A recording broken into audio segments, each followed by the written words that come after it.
Hola, ¿qué tal amigos? Soy Adrián Rueda para El Influyente. Fíjense que me da mucho gusto estar otra vez después de un año con René Arce. Todos lo conocen, es un gran político de izquierda, un luchador social y quien hace un año hacía predicciones sobre lo que él visualizaba que podría pasar después de las elecciones. Él decía que Andrés Manuel López Obrador iba a llegar, que probablemente obtuviera la mayoría de las cámaras, que hiciera cambios precipitados, que instalara la Guardia Nacional y que no veía entonces quién lo pudiera aconsejar o parar. Y bueno, pues parece que le atinó, es un brujo de la política. René, ¿cómo estás? Hola Adrián, mucho gusto. Nuevamente. Gracias por venir, René. Oye, ¿cómo le hiciste para saber todo lo que iba a pasar? Bueno, creo que es parte del conocimiento que tengo personal con Andrés. Tú sabes que con Andrés yo conviví durante muchos años, fuimos compañeros de partido, fuimos candidatos al mismo tiempo cuando él fue jefe de gobierno y yo fui jefe delegacional. Hubo oportunidad de platicar con él en varias ocasiones sobre temas que a él le interesaban y a mí también me interesaban. Y de ahí fui formándome una idea de quién era Andrés Manuel, ¿no? Ya con el paso del tiempo, pues me di cuenta que Andrés Manuel no era ni el demócrata que alguna vez pensamos que podía ser, ni tampoco era un hombre de mucha cultura, era un hombre muy intuitivo, con una gran capacidad de olfato político, pero con poca cultura. Y a mí eso me preocupa mucho. La gente que tiene poca cultura regularmente tiende a tomar decisiones arbitrarias, y más si se encierra en él un halo místico, un halo de tipo religioso, pues todavía es más peligroso, ¿no? Entonces, pues de ahí formé una idea. Además, el conocimiento que tengo de lo que pasó con algunos regímenes en América Latina derivados de este tipo de personajes, pues me llevó a una idea de que por dónde podía caminar Andrés Manuel. Oye, dices que era un personaje que tenía poca cultura, ya pasaron muchos años de eso. ¿Lo sigues viendo con poca cultura? Sí, yo creo que es un hombre con muy poca cultura. Es un hombre con ideas ya muy preconcebidas, con ideas muy fijas, y yo no creo que la gente que lo rodea además le pueda lograr hacer cambios, porque la gente que lo rodea pues comparte con él, y creo que por eso también lo rodea, comparte con él muchas de estas formas de ver la vida, de ver el mundo, y entonces alimenta eso, y eso no le permite abrirse a las diferentes corrientes del pensamiento, a las diferentes experiencias, y creo que eso al final va a ser parte de su fracaso. Oye, justo te iba a preguntar eso, porque hace un año tú decías que no veías en su equipo de campaña a alguien cercano que lo pudiera, digamos, frenar, digamos, aconsejar, influenciar para que no cometiera errores, y lo sigues viendo ahora ya como presidente. Igual no hay nadie que le pueda marcar el alto dentro de su equipo, ¿no? A quien le haga caso. Que tenga una influencia determinante, no lo creo. O sea, creo que escucha a varios, pero él tiene ideas preconcebidas, y creo que la gente más cercana a él, con las que seguramente platica cuestiones de cómo maneja él el partido a través de Yeicol, pues Yeicol es una simpatizante y admiradora de Cuba, de Nicolás Maduro, de Chávez. O sea, la esposa pues es una pro-cubana, admiradora de la música de Silvio Rodríguez, o sea, este tipo de cuestiones. Pues la gente que lo rodea en sí es gente muy... Los encargados de capacitar a sus cuadros pues son, pues creo Ackerman, Taibo y no sé quién, alguien más, que son también con una mentalidad muy cerrada. Todo me indica que no tiene con quienes realmente... Y bueno, esto que te voy a decir te lo digo a ti, nunca lo he dicho, te lo voy a decir. En alguna ocasión yo, gozando un poco y aprovechándome de la amistad con un escritor español, un día le pedí a Andrés Manuel que pudiera platicar con él, y este escritor español estuvo con Andrés desayunando y todo eso, y al final su comentario fue también muy sorprendente, porque me dijo: es un hombre muy interesante, pero creo que le falta cultura. O sea, tenemos un presidente inculto. Pues yo creo que tenemos un presidente con ideas muy cuadradas, muy preconcebidas, con gran instinto y gran olfato, pero finalmente eso no es lo que te puede ayudar a sacar adelante un país como este. Tú le auguras un fracaso a él, pero al país también, a México. No, le auguro un fracaso a él y al país, que es lo más lamentable, porque todo hace indicar que él, en la medida en que no vaya logrando los objetivos que él se ha trazado para hacer de este país un país como él se lo imagina, ¿no? En donde ya no va a haber pobreza, donde ya no va a haber violencia, donde todos nos vamos a ver como hermanos, donde combina la parte mística con sus deseos de él. Al ver que esto no va, la única posibilidad que tiene es de echarle la culpa a otros, de que son los que han sido los obstáculos, y eso lo puede llevar a llevar a tomar decisiones cada vez más autoritarias, y eso es lo preocupante, ¿no? Que cada vez veamos a un Andrés Manuel más y más autoritario. Hasta ahorita creo que ha dado muestras de ese autoritarismo, ¿no? Enfrentándose a todos, pero tú ves que eso pero verbal, o sea, verbal, pero tú crees que eso se pueda convertir en una tentativa de dictadura. Bueno, lo que pasa es que recuerda que muchos de los que están hoy en su gobierno van a ir progresivamente, algunos ya los tienen, pero otros van a ir progresivamente generando intereses de poder, intereses de grupos, intereses económicos incluso, y esos va a llegar un momento en que no tan fácilmente van a quererse deshacer de esos intereses, ¿sí? Y entonces son los que más le van a pedir a Andrés Manuel que haga uso de la fuerza que tiene en sus manos. Y él, obviamente, va a tener a un conglomerado en la población que lo va a justificar y que también le va a decir que, bueno, pues actúe. Y eso puede acarrear problemas muy severos para este país.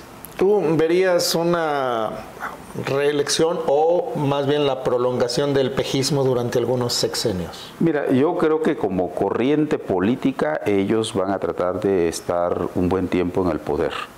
Él en lo personal, más allá de sus aspiraciones, yo creo que su organismo no le va a dar para tanto, ¿no? Es un hombre ya relativamente grande, es un hombre que ha estado enfermo y que tiene problemas de salud, pues, ¿no? Y yo creo que eso no le ayudaría mucho a él para él. Pero bueno, atrás de él ya hay varios que están esperando la oportunidad. Es que eso, tú que le analizas bien a la política, ¿a quiénes ves que se están moviendo así con más fuerza o que pudieran tener posibilidades para la sucesión? Bueno, hay quienes se mueven al viejo estilo priista, ¿no? Saben que construyen redes de poder y se van poco a poco haciendo alianzas pues para eliminar a otros, y ese es un proceso que se da. ¿Monreal, por ejemplo? Monreal es uno de ellos. Monreal, él está jugando obviamente a hacer la cara más ahorita abierta con ciertos sectores de la sociedad, mostrarse como hombre. Otro pues que ya lo conocemos, que se mueve en las tinieblas, y ese es Marcelo, ese por abajo, sabe moverse muy bien. Pero al final yo creo que hay un grupo cerrado, el grupo cercano, digamos, donde está Martí, donde está Jacob, donde están los intelectuales Paco Ignacio. Ese grupo va a querer impulsar a uno de los suyos, ¿no? A uno muy cercano. Yo creo que en principio pues Martí sería alguien que estaría ahí pues como fiel, pero hay otros más que seguramente ya se están moviendo, incluyendo los propios hijos de Andrés Manuel. Ah, qué interesante. Sí, les verías porque han estado oficialmente lejos fuera de la política. Pero los tiempos en la política son muy importantes, ellos sabrán cuándo empezar a actuar, ¿no? ¿Tú verías a una mujer, a la propia Jacob, o incluso algunos han dicho que no descartarían a la esposa de Andrés, a Beatriz Gutiérrez Müller? Mira, eliminar a alguien así, porque sí es muy difícil, porque a veces no tan solo es el individuo, sino son las circunstancias las que te llevan a... Por lo que dices de este grupo tan compacto. Pero yo creo que ese grupo compacto sí va a tener que tomar en su momento alguna determinación. Bueno, está la propia Claudia. O sea, si Claudia logra sobrevivir de esta ciudad, pues ella también podría ser una posible, ¿no? Porque también es del grupo, de este grupo, ¿no? Oye, y por ejemplo, de Morena, tú que hablas de este grupo y que le llama la nomenclatura, le llamó Monreal y Alejandro Rojas Díaz Durán. ¿Qué pasa en Morena? No se acaba de consolidar como partido y parece que hay una división muy abierta entre los grupos que se disputan. Es que Morena nunca ha sido un partido. Ni va a ser. Ni va a ser. Morena es un movimiento pasaporte, ¿no? O sea, es un movimiento pasaporte, ¿no? Para Andrés Manuel y para lo que Andrés Manuel decida. ¿No le conviene que sea partido? No sabe, más bien, ¿no? No sabe. Él recuerda que viene de un partido como el PRI de allá, y cuando llegó al PRD lo único que él entendió era que necesitaba dinero y gente incondicional para poder irse a ganar elecciones, y nunca le interesó formar un partido. Ahora hasta me vea, aún con que no compartiendo la forma en que iban a formar sus cuadros, yo creo con los manuales de Marta Harner, que todavía de Paul Nikitin, dije, bueno, cuando menos les van a dar una embarrada, pero veo que incluso el dinero que les prometieron para la escuela de cuadros no se los han dado, y entonces los tienen ahí parados a los instructores que supuestamente iban a formar sus cuadros. A él nunca le ha interesado eso. Está el Fisgón también, ¿no? El Fisgón está ahí, por cierto. Sí, nunca, no, ni siquiera han echado a andar su escuela de cuadros, ¿no? A Andrés nunca le interesó eso. Yo, todo el tiempo que lo conocí, jamás le interesó formar a la gente. Él decía, no, ¿eso para qué sirve?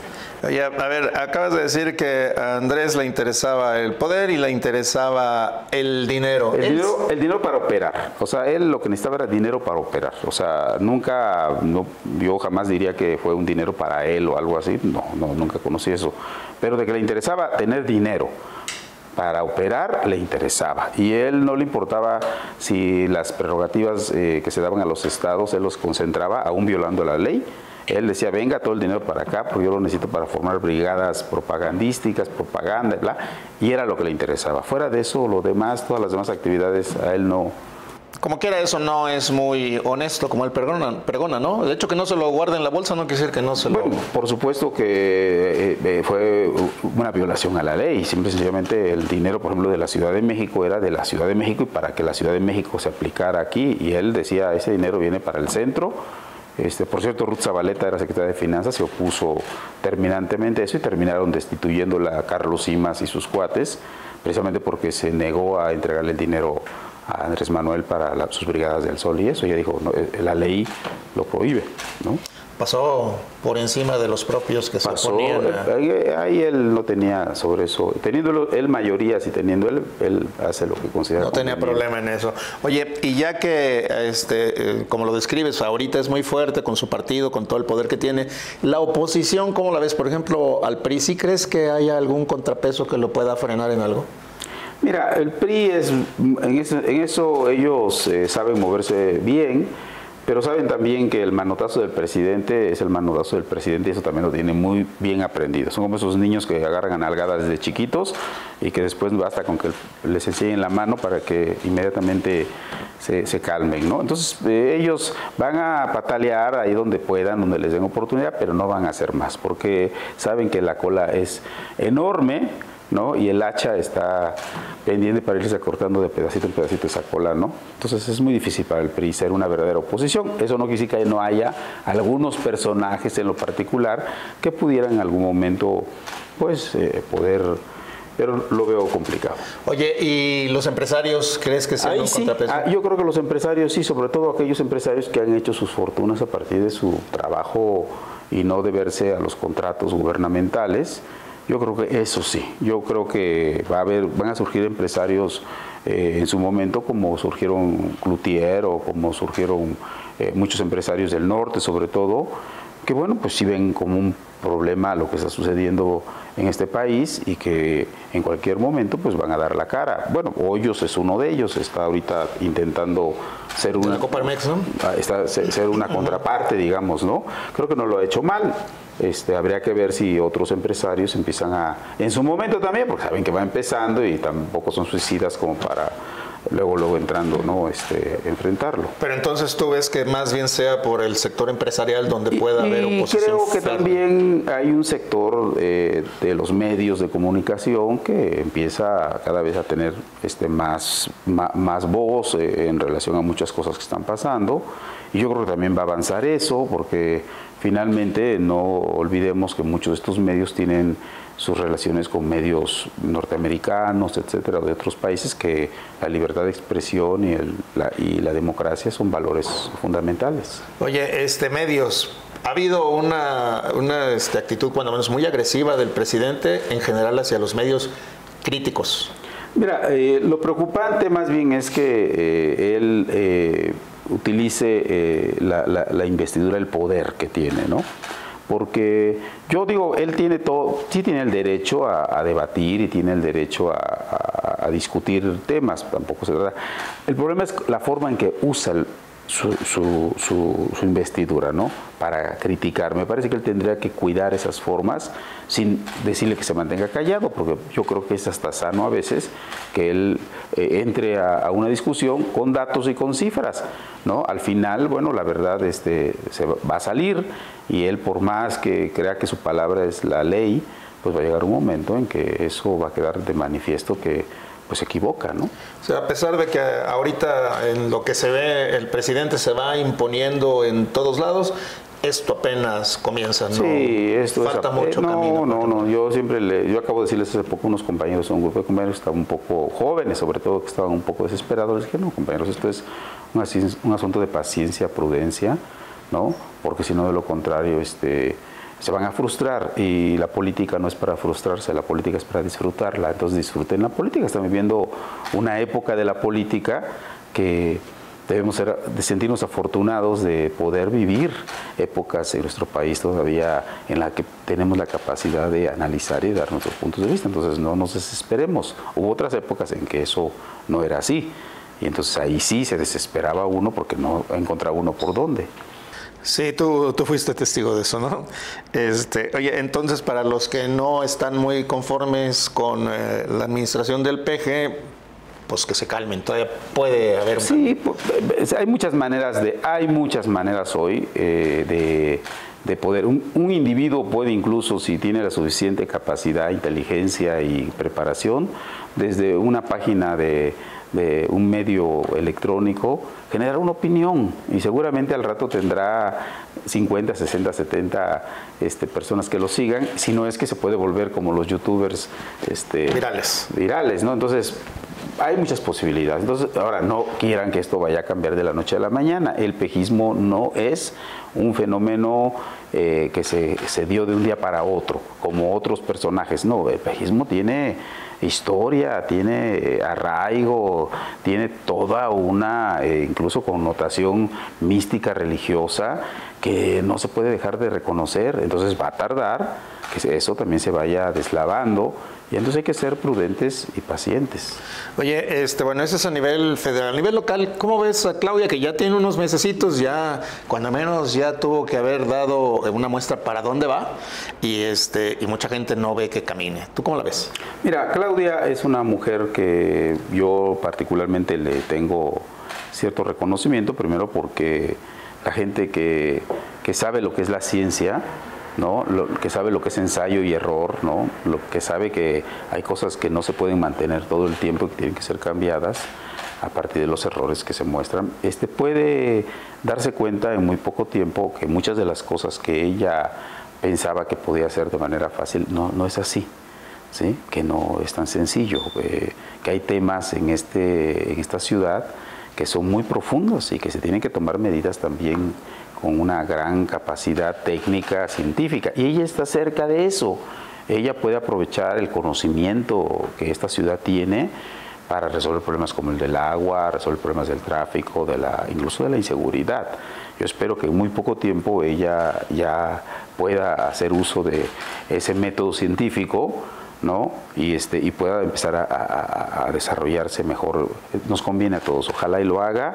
A ella yo le daré un poco más de confianza, precisamente por eso, porque viene del mundo de la ciencia, y espero que ella sepa ejercitar pues también ese conocimiento para el ejercicio de gobierno. Creo que es una mujer de muy buenas intenciones, creo que y bueno, también vas a ver que los equipos no se forman a partir de quienes solamente te apoyan en la campaña, sino también se tiene que buscar a los más capaces, a los más profesionales, a los que tengan mayor posibilidad de resolver problemas.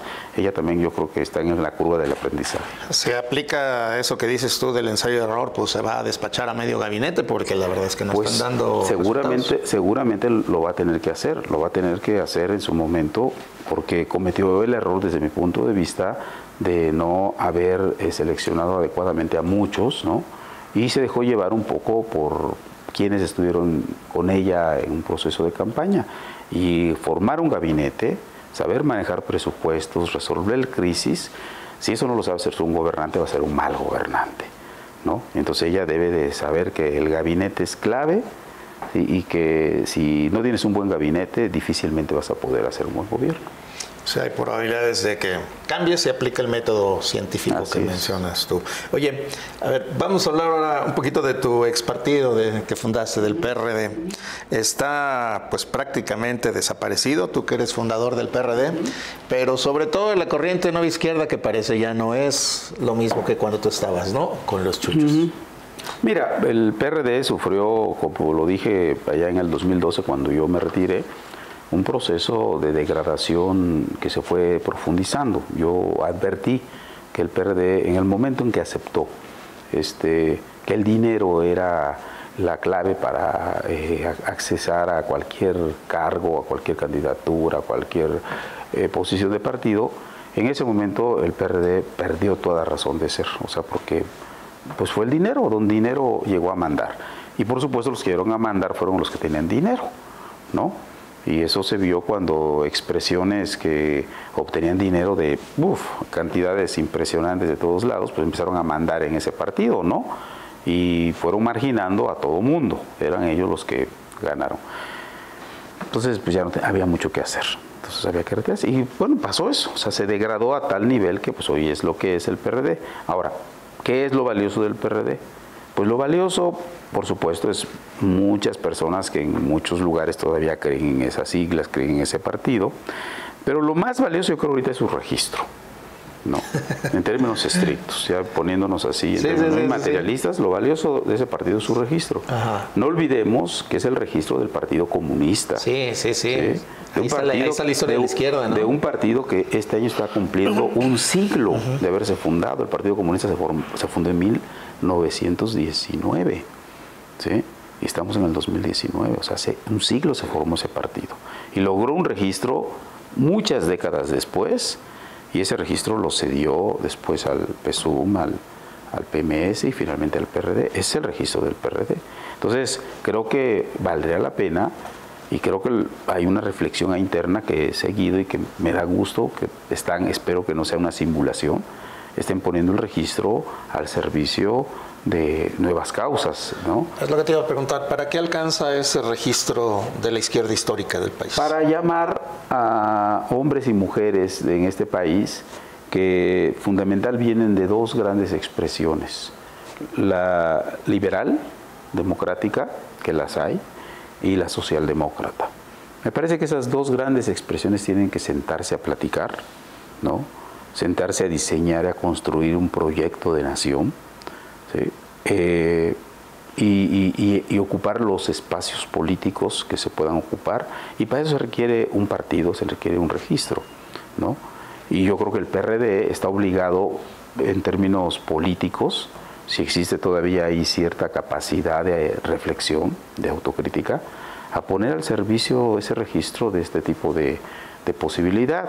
Yo creo que sí hemos visto que revistas como Nexos y Letras Libres, que hace 2 décadas era imposible que casi sus integrantes, sus mejores escritores coincidieran, hoy coinciden, hoy ve lo que dice Héctor Aguilar Camín y lo que dice Krause, y hace todavía no mucho se pelearon por los foros aquellos de La Libertad, que llamó Claudio Paz, y ellos después otro foro, y fue una gran discusión. Eso ya pasó a la historia.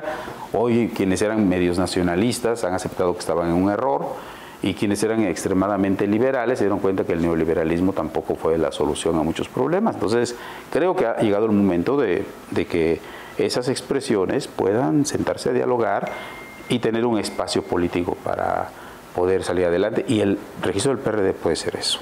sea, tú sí le ves futuro, si se hacen bien las cosas, a que renazca. Pues yo al menos creo que hay una posibilidad, porque yo creo muy difícil que alguna expresión por sí sola pueda lograr su registro. La única posibilidad de lograr un registro es entregándole el partido a quienes tienen el dinero. Los únicos que pueden hacer 300 asambleas o más de 200 o más de 20 asambleas estatales con más de 4,000 o 5,000, pues es la gente que tiene lana y que regularmente nadie pone su lana nada más porque sí, Sí, no, y al final ellos son los que terminan controlando los partidos para ponerlos al servicio de. Esa es una ventaja que tiene el PRD, o sea, tiene un registro. Tú conoces muy bien a los chuchos que dicen que dominan lo que queda del partido. ¿Tú cómo los ves?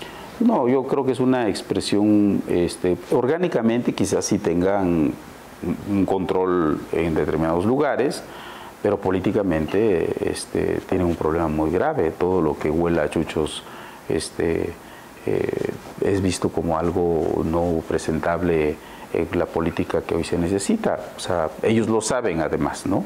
Lo sabe Ortega, lo sabe Zambrano, lo saben todos ellos. Entonces, muy complicado para ellos así. Por eso para ellos creo que lo mejor es realmente ir a un proceso de una refundación de ese partido, dándole oportunidad a que otros personajes con credibilidad puedan hacerse cargo de ese partido. No quiere decir que se vayan de la política, nadie se puede ir así de la noche a la mañana de la política, pero sí al menos entender que hay ciclos que se cumplen y que uno debe ser lo suficientemente prudente para decir, me hago a un lado, pues para que otros lleguen, ¿no? Tú que los conoces bien, sí harían eso, ¿verdad? Para con tal de preservarse. Mira, yo creo que algunos de ellos sí. Yo creo que otros les va a costar mucho trabajo porque se adaptaron muy bien a las condiciones de comodidad, ¿no? En todos los términos de la palabra, ¿no? Entonces les va a costar mucho trabajo. Son cosas que a veces es difícil para mucha gente poder entender que si algún día viajaron en metro puedan volver a viajar en el metro. Oye, dicen que ya desde ahora están pensando, obviamente, salvar al partido, el registro, como dices, y en una alianza con un futuro líder que muchos ven que es Enrique Alfaro, el gobernador de Jalisco, en el Movimiento Ciudadano, quizá retomar esa coalición que quisieron hacer de los gobiernos de coalición. Bueno, eso ayudaría a Alfaro, pero no al PRD. O sea, eso ayuda a Alfaro, eso puede ayudar, es también como decir Corral, es también como decir otros, pues sí, ayuda a los personajes, pero el PRD finalmente, ¿en qué queda? O sea, es como en Puebla, pues sí, apoyaron a Marta Erika en su candidatura, pues la señora hizo una campaña, X apoyada, sí, pero el PRD fue una cosa minúscula, ahí quizás sirvió para el 2% sumarlo ahí, pero eso no ayuda al PRD, porque no es el PRD el que goza de una credibilidad como una institución política. Entonces, y además, van a su principal bastión, que era la Ciudad de México, pues ya quedaron reducidos prácticamente a 1 o 2 espacios delegacionales, y quién sabe si lo logre sostener ahora en las intermedias. O sea, están en una situación muy complicada, así que más les valdría realmente pensar en cosas mayores, ¿no? Oye, si hubiera una real refundación de todo las causas por las que lucharon gente como tú, gente incluso como el mismo Bejarano, ¿tú crees que algunos podrían regresar a ese cauce? Depende de quién convoque. Tú sí podrías, si hay una buena convocatoria, depende de quién convoque, ¿no? Okay. O sea, depende de quiénes sean los convocantes. A mí me dicen que entre esos convocantes está gente que goza realmente de credenciales democráticas, goza de credenciales no corporativas, goza de credenciales ideológicas, digamos, de futuro, pues dices, vale la pena, ¿no? Si van a poner a alguien que nuevamente esté a favor de que Pemex sea estatizado totalmente, que cree realmente que la educación no es lo que importa en este momento, que no entienda el mundo en su avance tecnológico como el que está viniendo, lo que va a pasar en 20 años con la robótica, la informática, todo lo que es la inteligencia artificial, que no lo sepa, pues dices, ¿a qué voy? O sea, sea otro ignorante, mejor, ¿no? Me quedo en la nostalgia de mejores tiempos ¿no? Vividos. No tiene sentido. Oye, y si hay algún personaje que pueda Sí, convocar, por supuesto. ¿tienes algún nombre de alguien? Bueno, por supuesto que hay varios que yo leo. ¿Cómo quiénes? Bueno, pues está el propio Pepe Woldenberg, es un tipo que vale la pena. El Enrique Krause, es otro tipo que vale la pena, pero hay... Más intelectuales. Son intelectuales que si llamaran a... Y además ellos, no te creas, yo los veo cada vez como que más preocupados, porque como quiera que sea, en México podían vivir en cierto confort en relación a lo que pasaba en otros países. Ahora ellos se están dando cuenta que México empieza a tener severos problemas, no tan solo por el tipo de gobierno, sino incluso por la violencia que está viviendo el país y que está imparable, ¿no? Y que esto va avanzando, avanzando y que nos puede llevar a una situación también muy delicada. Entonces, como que están preocupados de decir, ¿qué hacemos?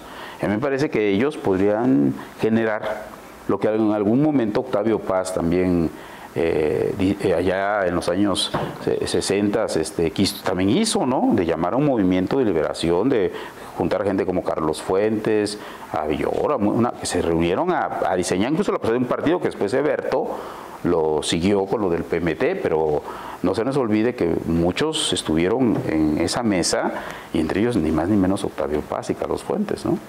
Es correcto. Oye, y la salida del PRD de personajes como Héctor Serrano, como Mauricio Toledo, en fin, los que salieron, ¿tú cómo lo ves? Mira, yo creo que hay una metáfora por ahí que dice que cuando el barco empieza a hundirse, pues varios bichos empiezan luego a buscar de qué truco.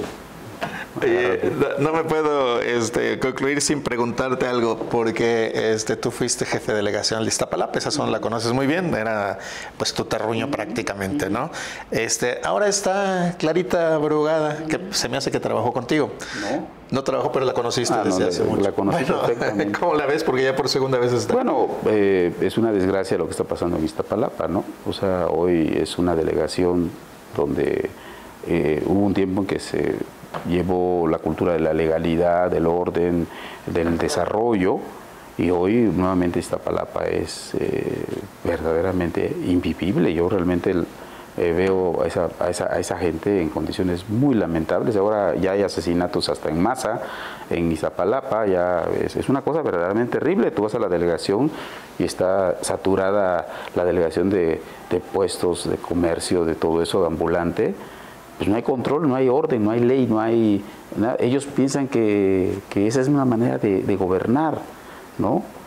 Ya hay un crecimiento desmedido otra vez de un lugar donde no hay agua, donde no hay drenaje suficiente. Durante 9 años no se permitió la construcción de un solo edificio, ¿no? ¿Por qué? Pues porque no había condiciones para eso. Después otra vez las inmobiliarias llegaron a hacer y a deshacer. Y entonces, bueno, ¿por qué? Porque se implantó la idea de que pues cada departamento te deja una ganancia, ¿no? Y entonces pues ellos calculaban en base, bueno, si cada departamento me deja tanto, hacían su multiplicación, pues hay que autorizar edificios, o sea, y no piensan en las generaciones que vienen.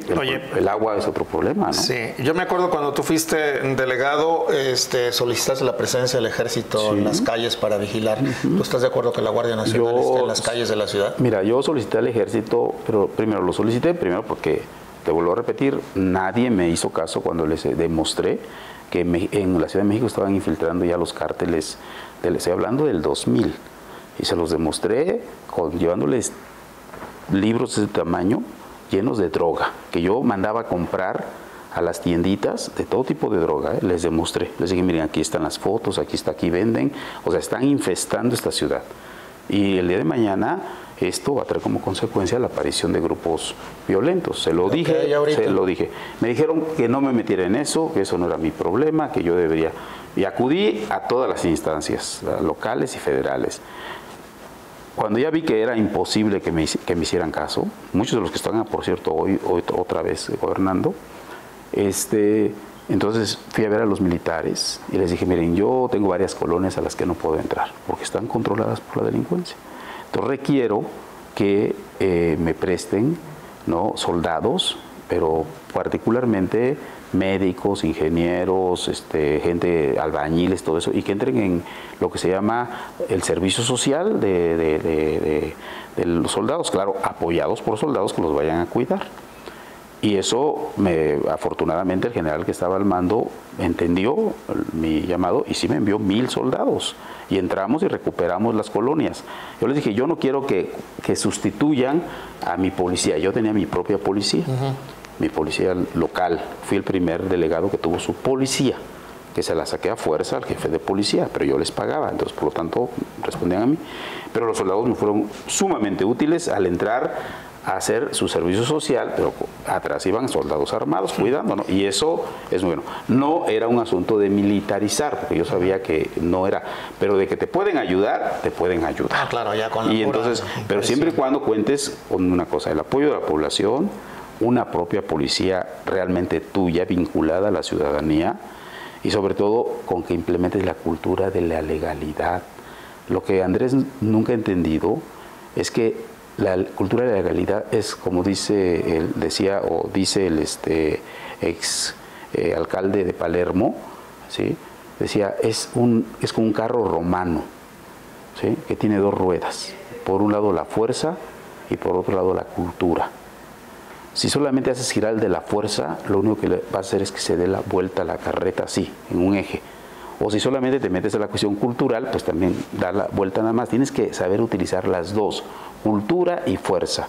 Son las dos ruedas de la carreta que tienes para enfrentar a la mafia. Y no se nos olvide que él enfrentó a la mafia siciliana. Sí, sí. ¿Sí?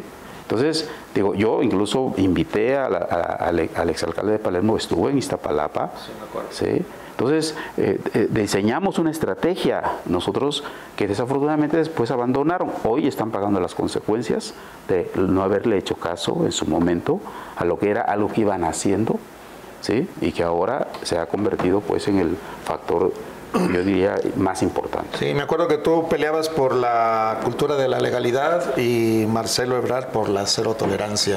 Hubo un conflicto ahí. Sí, porque los conflictos que has tenido fue con el modelo de Giuliani. De Giuliani en Nueva York. Así es, entonces tuvimos ahí una diferencia muy fuerte.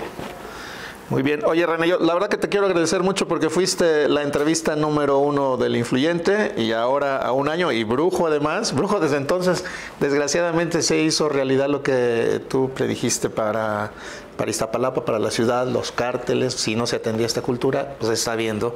Y también tu predicción sobre qué iba a pasar con este gobierno, se está viendo. Ojalá que esa predicción de que esto no ha acabado, que apenas está empezando, también se cumpla. ¿Algo que quieras agregar? No, simplemente pues primero felicitarte porque, te seré sincero, cuando me invitaste la primera vez, lo hice más por amistad, pero mi idea ahí sí no fue correcta, mi predicción de que este va a ser un periódico cristiano que iba a salir cuando Dios quisiera. Ahora me da mucho gusto ver que pues, sigues en el esfuerzo, me parece importante, y yo espero, bueno, pues que ayude también a que se vaya generando pues una cultura democrática, que sea uno de los periódicos que ayuden a generar cultura democrática en este país, que es lo que más falta nos hace.